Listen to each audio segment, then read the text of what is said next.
Hi, I'm Keith Peterson. Welcome to my hangar. Today I'm going to tackle a project that many of us are facing in the Cardinal land, and that is removing the headliner. The FAA recently issued an airworthiness directive to inspect the spar carry-through, and we have to do a visual inspection and just a little bit of eddy current and then treat it with corrosion protection coating. So the first step of that is getting access to the spar carry-through, and that means removing the headliner. So I'm going to be showing you some of the key steps of doing that today. Hopefully it'll help you in your own project when the time comes. So let's get started. The first step is pulling off the seat, and that means I have to take off the seatbelt clip here. In order to get to that seatbelt clip, I have to remove the little stop that keeps the seat from moving all the way back. Nice to have a little bin to keep your parts in. Sometimes you can do left-right bins, or you can do front-back bins. When you got the seat moved all the way back, now you can access the front here. It's going to be a 7/16 plus a probably a 5. Is it 11/32? Nope, it's the next one smaller. Yep, that's the way that works. I very often see these put together wrong. The hardware should all be on the bottom of the tab to keep it away from the seat frames. So when we come to reassembling this, let's make sure we put it back the right way. So for this hardware, catch it all. Let that slide away and put all the parts together here so that they don't get lost. Screw it back together. Probably if I were clever, I would slide this through the slot first. That would have been smart, but we're all right. Okay. Until we got some stuff to clean up in here. Now this should just slide right out.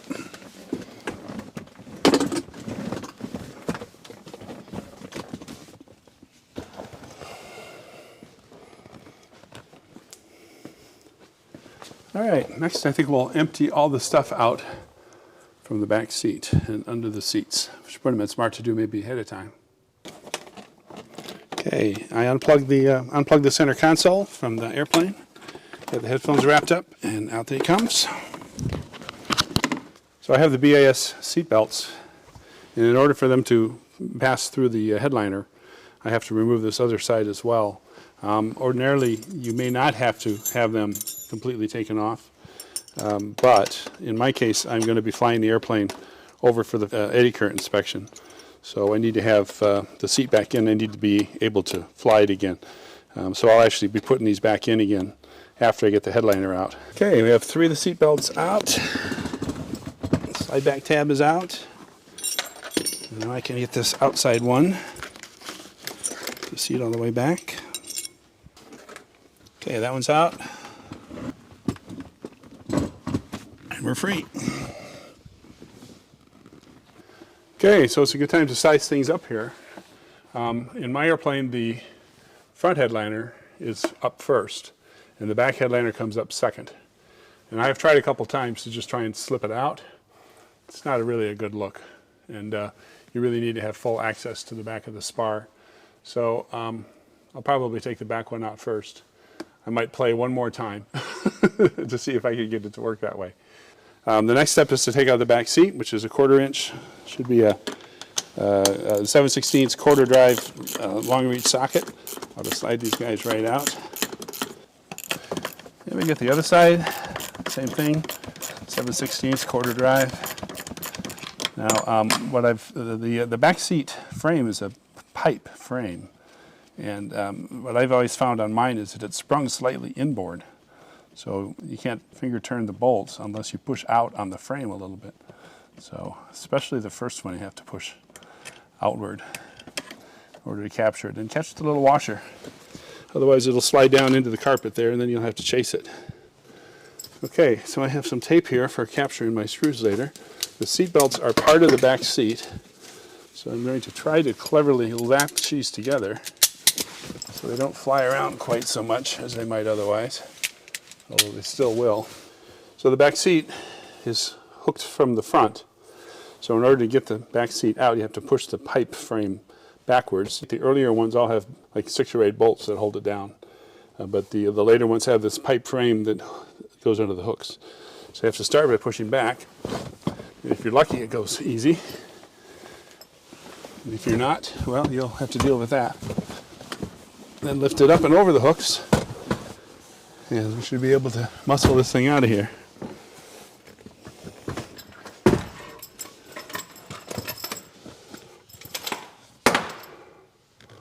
So just like that, we have a pretty wide open space. You're probably used to seeing this at annual, right? Your airplane often looks like this about once a year, all wide open, and now we can start working on the overhead. Okay, well, let's start by spinning off the seatbelt covers here. In general, you should use the largest screwdriver that engages the screw, error which I just made. And that one works there. Yeah, this one works. Let's try the smaller one, and it didn't engage. So the larger one engages the full slot. You have a lower likelihood of spinning them off, rounding off the edges. Now there's one screw in here which is designed to allow this thing to split, to come out over the seat belt. So I want to get that one also. And get it before you get the last mounting screw. Nothing like a harsh LED light like this to show out the fingerprints up here. Okay, so there's my first item. Now what I'm going to do, at least I'm going to try here, got some painter tape. Take a piece of tape, put the screws in it, and tape this to the part. So in theory, at least, when I come back to this part, the screws that hold it in will be still in it.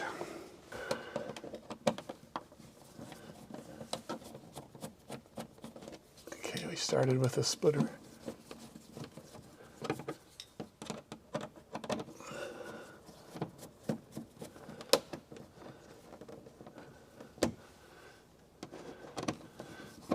I'm tempted at times to just leave these things hanging halfway in, because if you back them out a little bit, they'll let go of the headliner, but they'll stay in the escutcheon here. But I'd hate to have one just fall out and handling disappear. This is the last time that you knew exactly where these screws were, after all. So try to make a good opportunity of that moment. That looks like it might be working. All right, now I believe that these entire assemblies, with a little effort, will go in through those holes. So that we do not need to worry about anymore. Okay, the challenge with trying to do the front first, and only the front, is that this whole piece here has to come down in order for this piece to come down. And by the time you look at everything it takes, you really do end up having to take this piece out. But I'm going to start up here. Now, one good thing to start with is this little grabber here. We can pull this right out, you see. It comes out from the front. So that guy is out. Now we want to remember the long screws generally go through the multiple layers. And I am, in this case, going to leave this screw in here. I might put some painter's tape on it just to make sure it stays. But because it seems like it wants to stay in there, I'm going to leave it in there. And I think what I'll do is I'll put two of them together, back to back with a little piece of tape. Now I have written already up, aft, and forward, night, front, up. But I think the other thing I'm missing on this is right.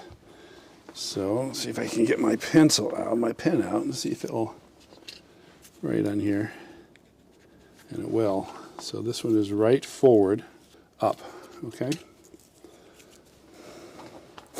You see, I've been in here before, and I've learned some lessons in the process. Okay, painter's tape is going to hold this together, these two right side clips. And now We can go to this one. This is a larger panhead screw, I see. And this is a smaller PK screw. It's a number 4. I've heard tell that PK is an abbreviation for the company that made these screws, which I think was Parker. PK, I don't know. Philip Kinsey, something like that. I don't know. All right, so I think once again here, these guys are staying in here pretty well. So there's pros and cons to leaving these screws in here. The pro is you know which screw came where, especially a case like this where I've got dissimilar screws on both ends. If I just put them in a bin, I would never be able to find them again. The con is I got these sharp points now, and they're going to try and dig into things. So maybe I'll just take a little bit of a protection. It's still a sharp point, but at least it's for the price of an inch of painter's tape, I got something kind of holding them in there. And is this one labeled? I've got up labeled on this one. And I'm going to call it right. Co-polish drawer top. All right. Okay. Next item. These little clips off here. All you have to do is get under them and they pop out. Put that in your bin. Largest possible screwdriver, right? Now here I have a camera post on this one.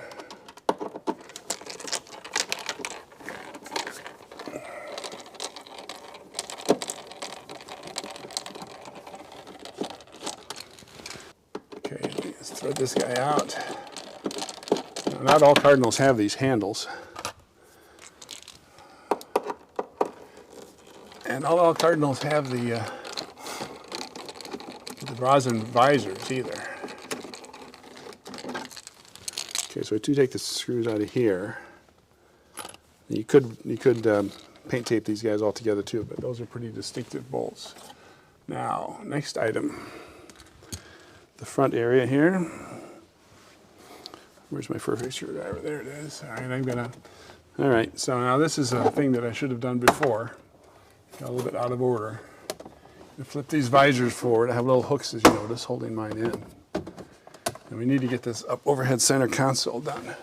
Now, I have a couple things to think about. I've got a switch here, and I've got a switch here. And I've got a light bulb up in here. So this little light bulb has this pop out of its holster and go up in the hole. So that takes care of that. Looks like that switch is mounted to the underlay, so we don't have a problem there.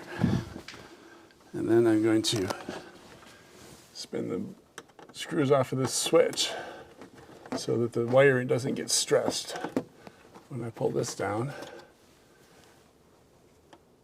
And these little screws, I'm going to keep track of them just for a couple of minutes and put them right back into that switch. In fact, what I'm going to do is put them in the cap of the dome light.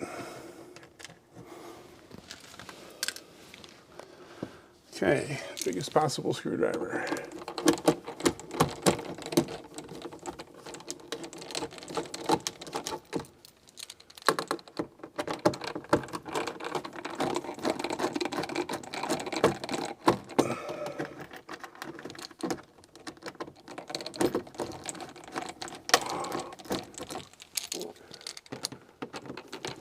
Okay, now here's a little trick.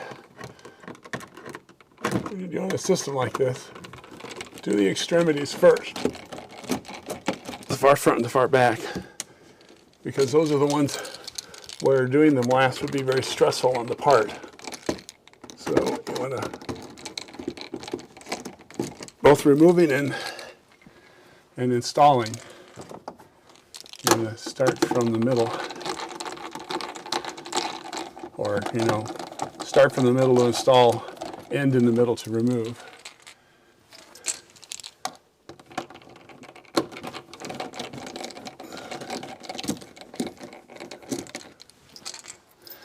Now it occurs to me that I do have one other item here to worry about, and that is this guy right here. Ah, he's tight. I'll be back. Okay, so throw a wrench on here. Spin this guy, and as it spins, it releases the rubber that's up inside there. It should let me pull that out. Or at least it'll pull out with the overhead, which is fine.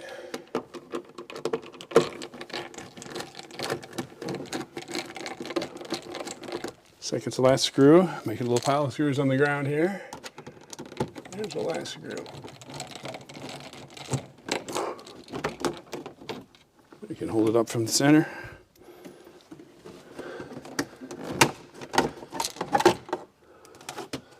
Down it comes, undo the switch, and we are good. Okay, you remember those two little screws I was going to keep track of? And I am going to put them right back in here.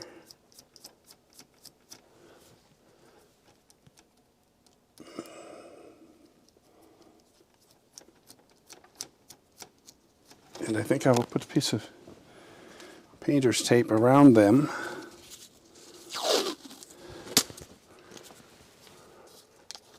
So that they don't vibrate, because I am going to be flying the airplane.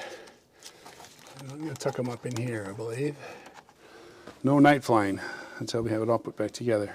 My little pile of screws here, I'm going to put into a baggie for the center overhead console. Baggie, painter's tape, and I'm going to tape that to the underside of the upper console, so I'll be able to find it. So our goal right now is to undo all of the trim around here. Release all this trim, and then we've got the center console out also, which is sort of trim-like, and then that should release everything up front here to make it possible for the headliner to come down. But before we do that, we're going to have to deal with the back. So we can pull a few little guys off of here.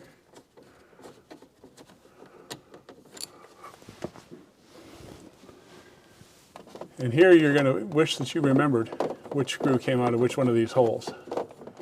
And I wish there was an easy answer. It's going to be different for every airplane. Because what happens, of course, is the holes wear. See, now here I got my problem where I didn't end in the middle. And I stressed this poor end point here. Now it's a little harder to deal with.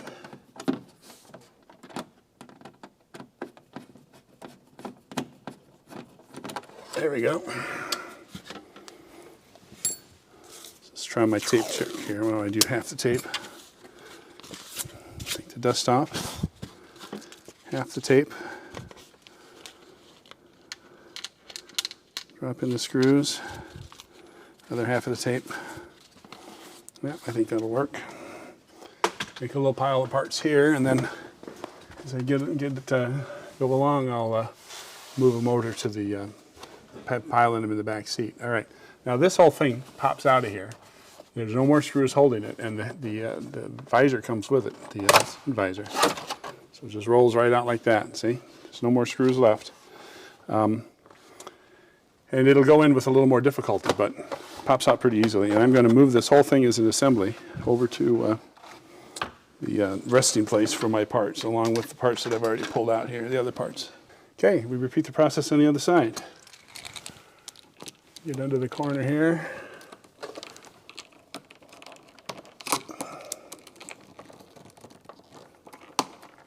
Well, let's start by pulling the strip off here.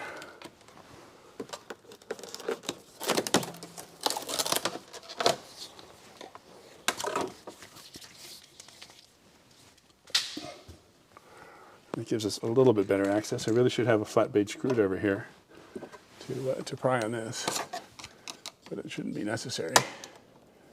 The thing pops off really easy, he said, hoping it was true. Into the bin for the main parts. So that's going to have my seatbelt hardware, my seat hardware, seat stop hardware, my handle hardware.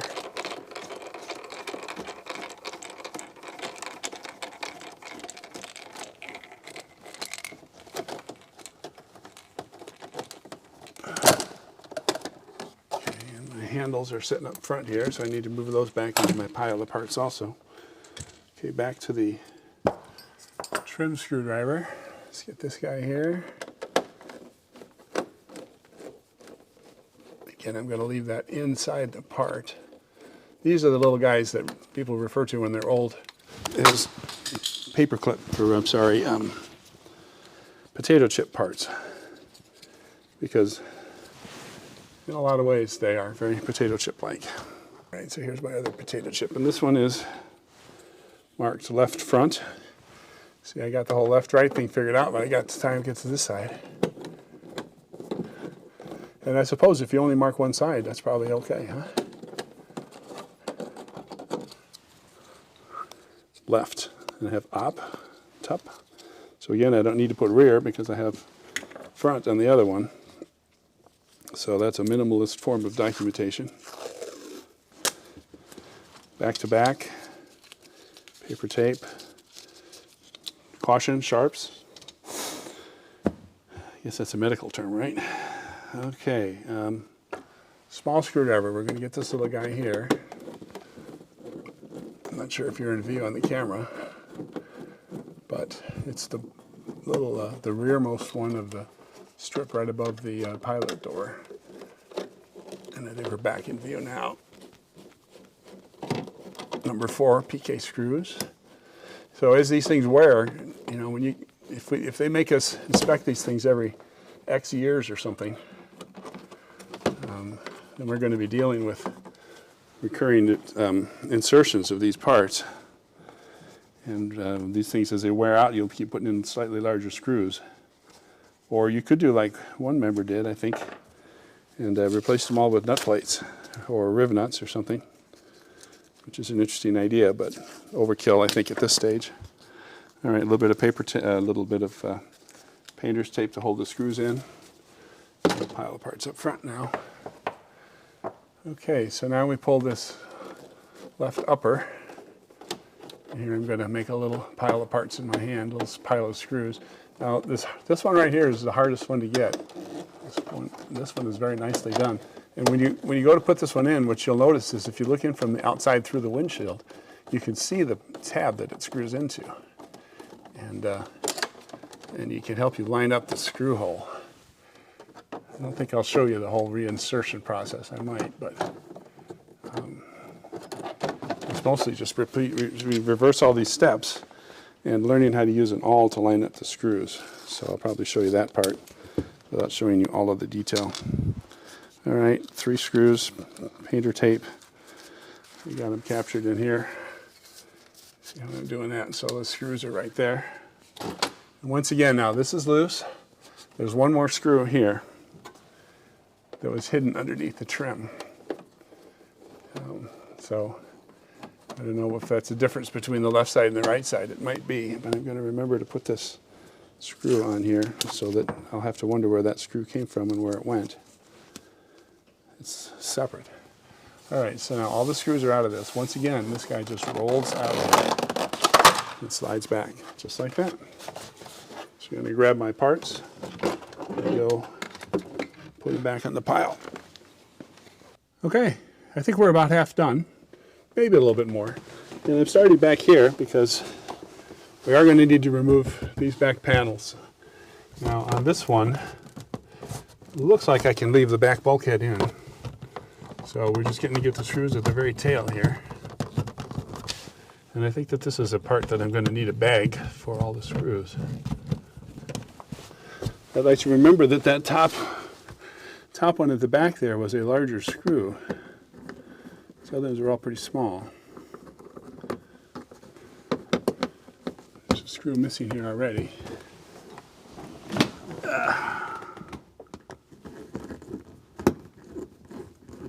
And then these guys have got the little upholstery washers on them around the window, so that should be easy to remember. This one's loose. So in here, I can feel it. I can't see it. See, righty-tighty, lefty-loosey. So it's when you're upside down and backwards that the screw direction gets confused, which is the reason that that's what I blame for the fact that so many of the fuel drains, quick drains that I look at are safety wired backwards, because people are in a funny angle when they're doing it and they get turned around.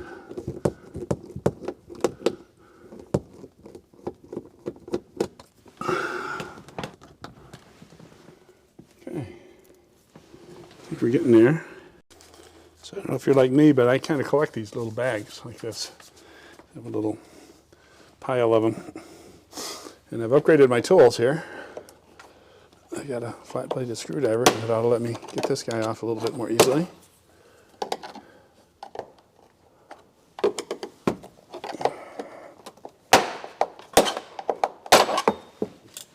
you go. Let's start a new bin for the back. Get the right screwdriver for the bigger screws.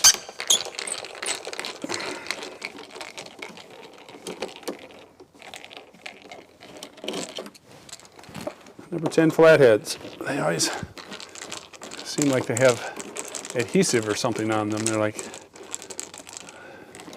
leftover Cessna glue from putting the interior in or something. It's a little grungy there. I don't think they're rusty. Maybe it's glue from here, actually, now that I think about it. Glue from the handles. Okay. So we've got all the back done. Up. Face it. There's the missing screw that fell out. Remember I told you there was one missing? Found it down on the carpet there behind the back seat. So it's been right in there waiting for me to find it. Maybe I can do better this time when I put it together and it won't fall out. Okay, so once again, I'm thinking about stress, right? So if the weight of this part comes down onto the last remaining screw, what screw do I want that to be?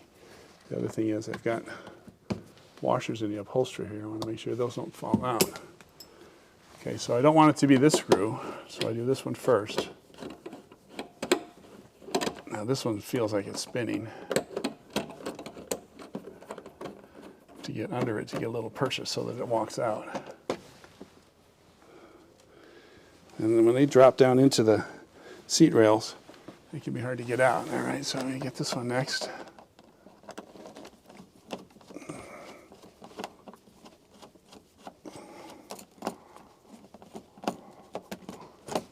This one comes with washer. Okay, my little bag of screws for this spot is here.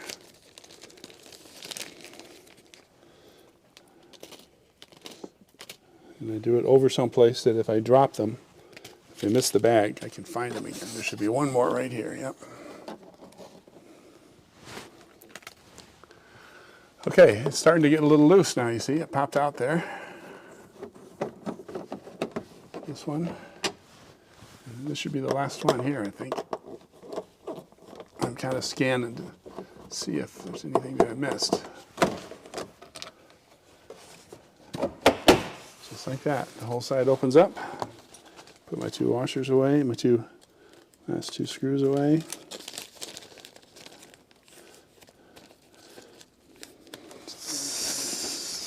Zip that back together. Painter's tape. Tape it to the back side. And another part is done. Okay, so before I leave here, I'm also going to pop this guy here.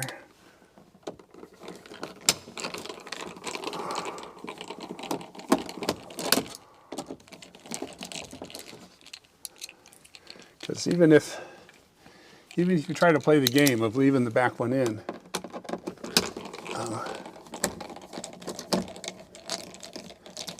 you just need to have a little bit of freedom of motion.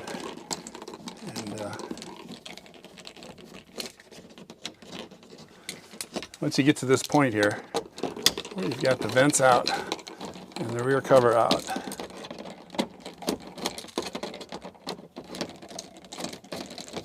then there's only 1, 2, 3, 4, 5, 6, 7 screws holding in the back headliner.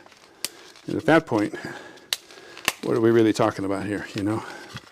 The biggest part of the back headliner is the fussiness of getting it held up while you put it in. And there's actually a trick to that, and the trick is you put the vents in first, because the vents very nicely align this. All right, so I just put the screws in. I think they'll stay. I'm going to go ahead and set this one out of the way. Now what I'm aware of here, it's my little pile of parts that's over on the back seat there is just chock-a-block full of sharp points. And that's unfortunate, but unavoidable. Okay, so now it's not going to be very entertaining for you to be watching me out of view here. Not that it was terribly entertaining anyway, but as long as I'm here, I'm going to hit these high points. And you know, I'm going to shoot this video once, so let's bring you along.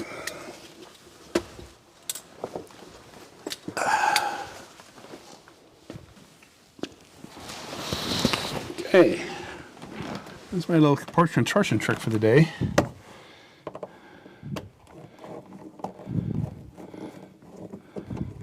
Once again, I'm starting at the edges, working towards the middle.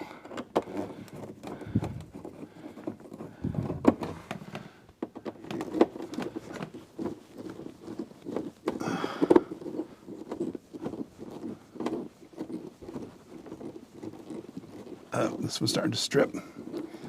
I hate that when it happens. So it's going to have a little bag of fresh ones. Ready to go to put them in again. So you don't have to fight this thing again next time. This one's at an odd angle, unavoidably.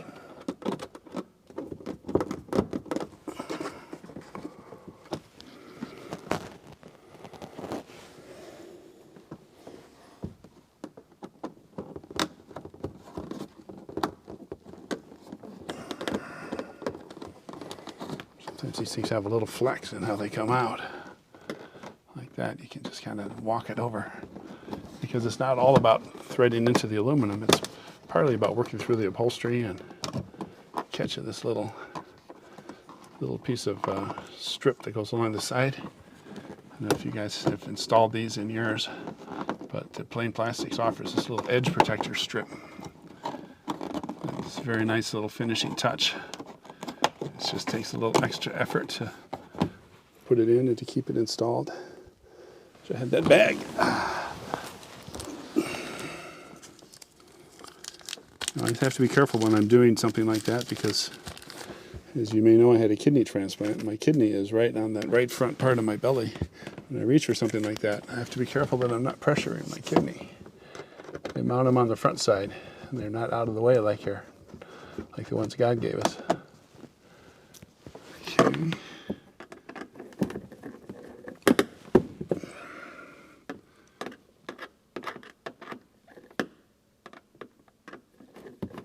I always have a question when I drop a tool whether I should try to catch it or not. And if I know where it's going to land, and the place it's going to land is an easy place to find it and soft, a lot of times I just let that go.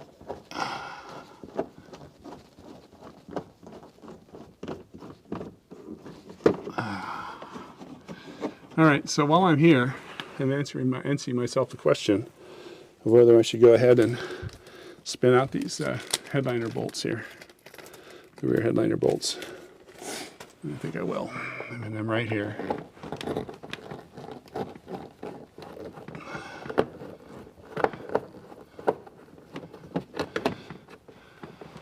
So the interesting irony is, I had this out 2 annuals ago to do the visual inspection and the core band treatment that Textron wanted us to do.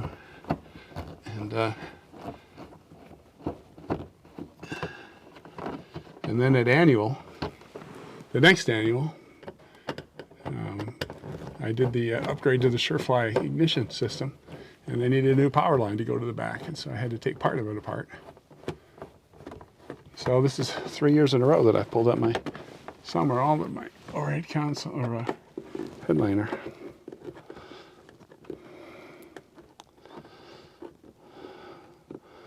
Oh, come on, it's not that hard. There's some things that eyesight really helps with, though.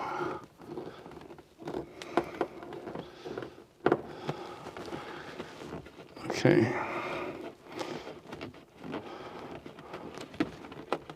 I violated my rule. I started in the middle. I started one side and went across. Okay, got that.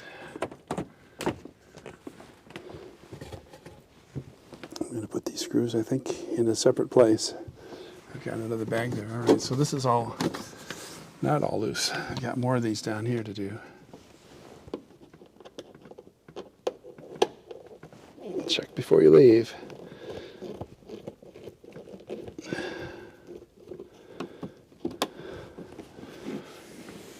Already thinking ahead to how fun this is going to be to put these guys in. To get down to my knees and look up. If I led my rule again, I'm ended up at the end. Nope, there's nothing there. All right. Okay, so this is loose, all loose. All right, put these in the bag. And moving up now, my exit just got a little bit tighter.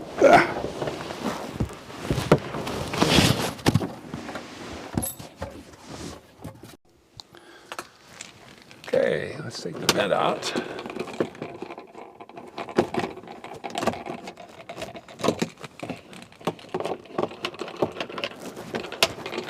By the way, I talked about starting in the middle, or starting at the ends and working to the middle, and then I said the best place to index the rear headliner is from the vents, which are very much not in the middle. So this is one of the little paradoxes. You have to decide which of those two rules is more important. You know, being able to index or not stressing the parts.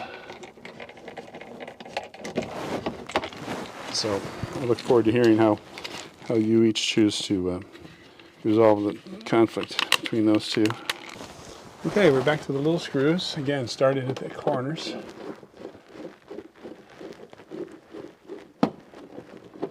Try not to strip the heads.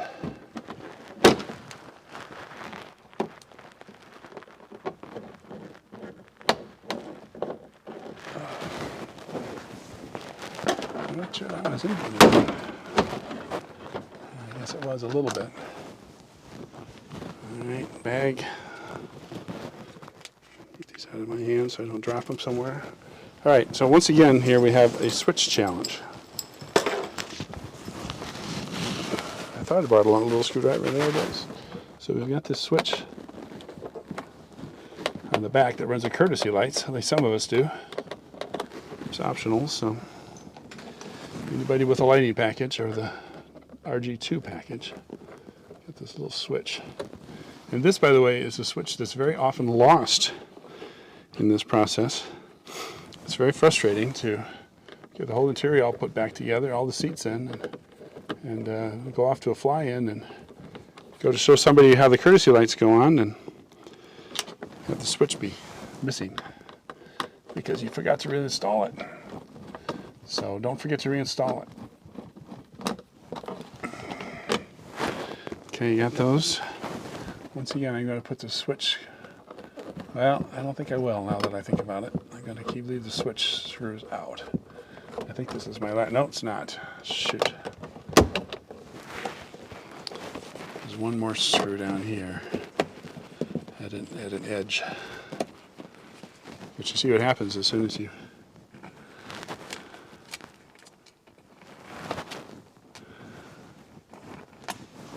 okay, and then we slide this out. Hopefully. Oh, one more screw.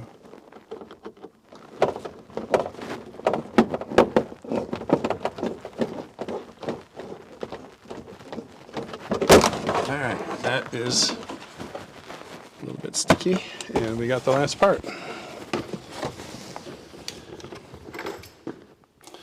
Okay, so that's tucked away. Put the screws, the last remaining screws into the bag, and then I realize the wise thing to do would be to attach this bag to that part before I put it away. Ha ha ha ha. Okay, well we kind of got these hanging down here and there. The front headliner is starting to come down. I need my little smaller screwdriver here. Probably the one we want. So I'm a little curious if I have pressure on any of these parts. As I remember, I don't think I have a connector on these lights here. Is that too far?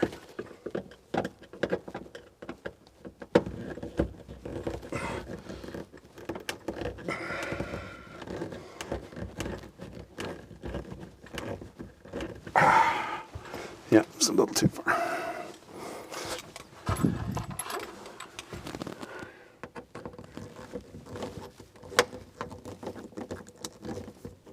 Oh man, that was tight.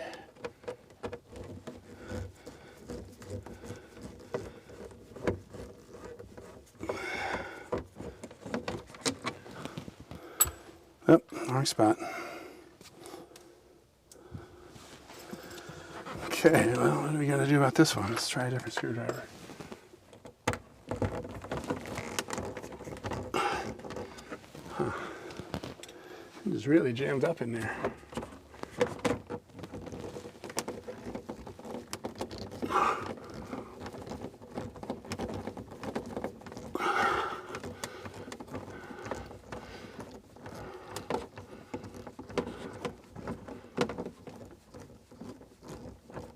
Got this on it.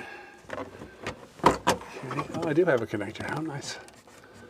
You know what? I think last time I didn't have a connector, and so I added one. So this is my lighting, reading light, backseat reading light assembly. All right. So now, all the smart kids put a little screw right under here to attach the headliner to this little aluminum strip that we thread into. Because the aluminum strip has a mind of its own, and it will seek a new location on its own very quickly if you don't have it pinned in place with this sheet metal screw here.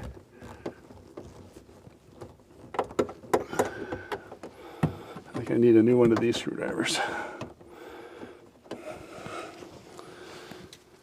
Okay. Yeah, these screws are all going to go in the bag and be attached to the little back seat sealing panel.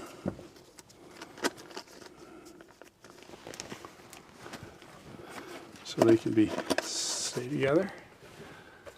All right. So now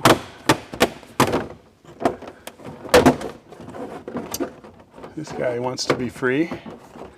And there's only three screws holding it. Only two of these three screws, actually.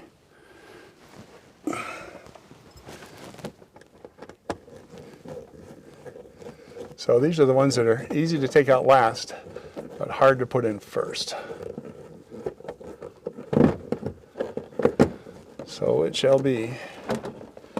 Now I'm noticing that my front is being held on by just one screw at the right front. And so when I take out this screw, the back's going to come and the front's going to stress that front corner. So I'm going to take the front corner first, which might mean that it all drops down. So if I'm crushed by a falling headliner, at least it'll be on film. We got that going for us.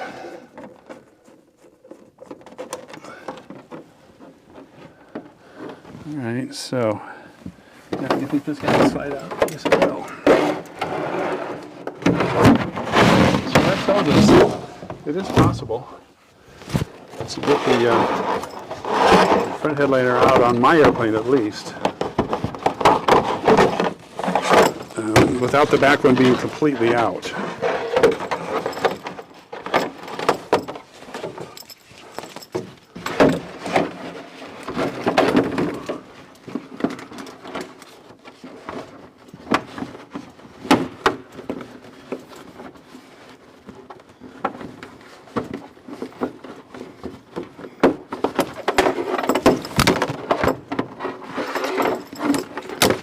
Okay, and this proves that I think that was off camera for you, but I was able to get the BAS seatbelts out.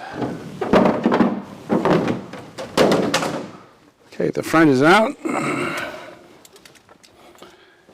And all this stuff now is the last screw in the center back.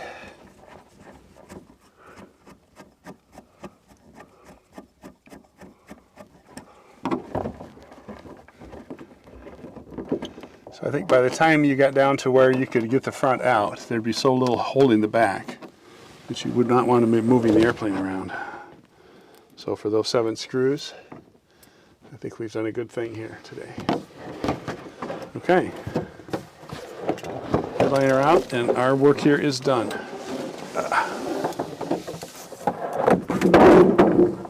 And I dropped 1 screw outside. All right. Time to tidy up a little bit, and then we'll debrief. Well, so there she is, all opened up. That's a bottom view, obviously. I'll see if I can get another view here that's interesting.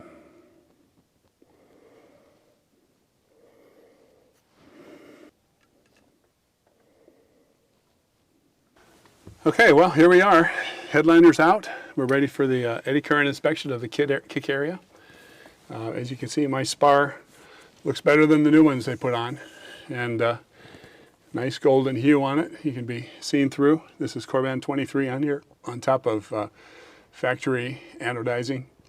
And I guess the interesting question is going to be whether I need to strip off the beautiful CIC and then put zinc chromate and then put the CIC back on again, or if the factory primer is considered sufficient. I mean, it's certainly a beautiful spar and fully protected without any question whatsoever. And so maybe I'll ask some questions and see how people feel about that. I'll give you a little bit of a closer view of it here in a moment. But that's the project. It's not too bad. I'm not sure how long it took me, but probably somewhere around an hour. I don't know how long the video will be, but there'll be a little bit of looking for tools and things like that. My next step is going to be to put the seats back in, the front seats, probably in the console, and be prepared to fly it over for eddy current inspection. And then we'll talk about the next steps for coating and then sign off. And once I get the AD signed off, then I'll put the interior back in again. So that's a project. I hope that helps somebody. It's not too bad, but there are a lot of little fussy bits. You have to have a couple of right tools. And the devil's in the details about getting it back together again. So it's easy enough to pull it apart, a little harder to put it together, but just reverse the steps, and maybe I'll show you a couple of tricks. I guess the biggest trick I'll tell you about is, you know, what we're trying to do is hit these little holes that are up inside here with a screw that comes through a piece of plastic, and that plastic is going to move around a lot. So the trick is to get an awl and put the awl up through the hole in the plastic and up into the hole. Find the hole in the aluminum, hold them up tight, and then take the awl out and put the screw in. That's really the trick. So I might show you a video about that, demonstrating that trick at some point when I get ready to put it in. But that's all there is to it. Hope this helps somebody. Thanks a lot for riding along, and we'll catch you on the next one.